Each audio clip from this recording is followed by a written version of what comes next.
बेगम जहां, आज आपने हमें बेटे की शक्ल में दुनिया भर की सारी खुशियां दे दी हैं। बहुत मुबारक हो आपको। आपको भी मुबारक हो नवाब साहब। और ये देखिए, हमारे बेटे की शक्ल हूबहू हमसे मिलती है। जी ठीक है, आप आराम कीजिए, हम जरा होके आते हैं। कहाँ जा रहे हैं नवाब साहब? अपने बेटे का स्कूल में दाखिला कराने। आप होश में तो हैं? ये अभी अभी पैदा हुआ है, इतनी जल्दी कैसे पढ़ पाएगा स्कूल में? हम जानते हैं बेगम जहां कि ये अभी पढ़ नहीं सकता, मगर हमारी एक मजबूरी है। कैसी मजबूरी? सरकार ने फरमान जारी किया है कि दूसरा बच्चा जब पहला स्कूल जाए तब। बेगम जहां, ठीक है, लौटते वक्त हम आपके लिए ORS का घोल लेते आएंगे। एक हाथी का एक चीटी थी। हाँ तो फिर? आज तेरा एग्जाम है ना, और तू यहाँ बैठ करके बातें कर रहा है। बातें कौन कर रहा है? इसी चीज का तो एग्जाम है। किसका, हाथी और चीटी का? नहीं नहीं, स्टोरी है। अच्छा तब ठीक है, फिर आगे क्या हुआ? पता नहीं, बस इतना ही पढ़ा है मैंने। मम्मी, अपनी बहू को समझा लो, इसने दिमाग खराब कर रखा है मेरा। अरे ऐसा क्या हो गया, बता तो सही। अभी तुम्हारे सामने रक्षाबंधन गया। हाँ, तो उस दिन इसने 10,000 रुपए मांगे थे। फिर उसके हफ्ते बाद फिर इसने 5,000 रुपए मांगे थे मुझसे। हाँ मांगे थे।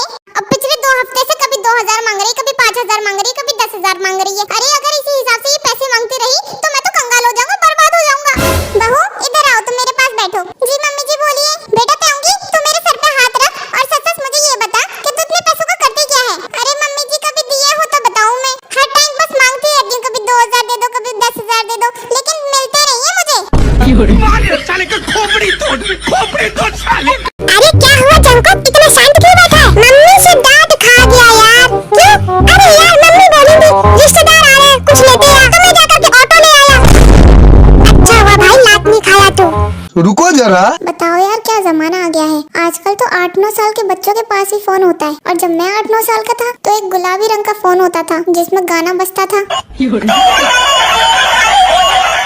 और क्या कलयुग आ गया है। पहले जब हम दुकान में सामान लेने के लिए जाया करते थे तो उस पर लिखा होता था कि ग्राहक हमारे लिए भगवान है, तब एकदम देवता वाली फीलिंग आती थी। लेकिन अब वहाँ लिखा रहता है कि आप CCTV कैमरा की नजरों में हैं। अब तो साला चोर वाली फीलिंग आती है। और अब तो ऐसा जमाना आ गया है कि वो दिन दूर नहीं कि स्टेज पर दुल्हन के आते ही लोग बोलेंगे अरे ये तो वही है इंस्टाग्राम वाली। घोर कलयुग आ गया है। अमेरिका ने लाखों डॉलर खर्च करके शनि और मंगल ग्रह का पता लगाया था, और एक हमारे भारत में पंडित जी हैं जो 150 रुपया लेके पूरे ग्रहों की दिशा बदल देते हैं। कुछ नहीं मम्मी, बस इसी बात का झगड़ा है कि खाना नहीं बनाऊंगा। अब गया वकील के पास कि मुझे तलाक चाहिए। क्या कहा वकील ने?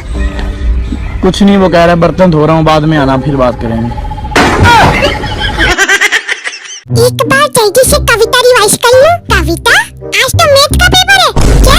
अरे यार आज मैथ का पेपर था, मैं हिंदी पढ़ के चला आया हूँ। अब तो मेरा आज का पेपर डिसाइड करेगा कि मैं भविष्य में कितना लात जूता खाऊंगा। ए, सबसे हफ्ता वसूली करने का है, कोई भी रहना नहीं मांगते। ए कौन है रे तू? मैं भाई है इधर का। क्या बात कर रहे? आजा, मैं राखी बांधती है देखो। तू कौन है? मैं बहन है इधर की। आज मेरा दिन है वसूली करने का। चल निकाल 5 करोड़। ए पागल, उधर मत जा, एक औरत सबको राखी बांध के जेब खाली कर रही है सबका। क्या बात कर रहे? ए रोके। अरे विवन, तुम क्या कर रहे हैं इधर? जाओ घर जाओ, ये एरिया सेफ नहीं है, और भी लेडीज आ रही है पीछे, मैं भी नहीं बचा पाएगी आज तुमको। हाँ जाते। मेरा जेब तो पहले ही खाली है। तो क्या हो गया, 15 मिनट ही लेट था ना। इंसान की अपनी जिंदगी नहीं होती, शादी होगी क्या जिंदगी खत्म? बंदा लेट हो जाता है, इसका मतलब ये नहीं है कि आप बाद में मुंह बना लो, हैं? ये बात समझो। फिर क्या, ऐसे कोई बात करता है अपनी वाइफ से? पागल, इस तरह की बातें कर रहा था अपनी वाइफ से। फिर क्या, खाना ही नहीं मिलता आज, ना दोपहर का खाना, ना रात का, ना सुबह का नाश्ता, पड़ा हुआ बेड पे। ऐसे बात करता है कोई यार? अजीब बंदा है यार।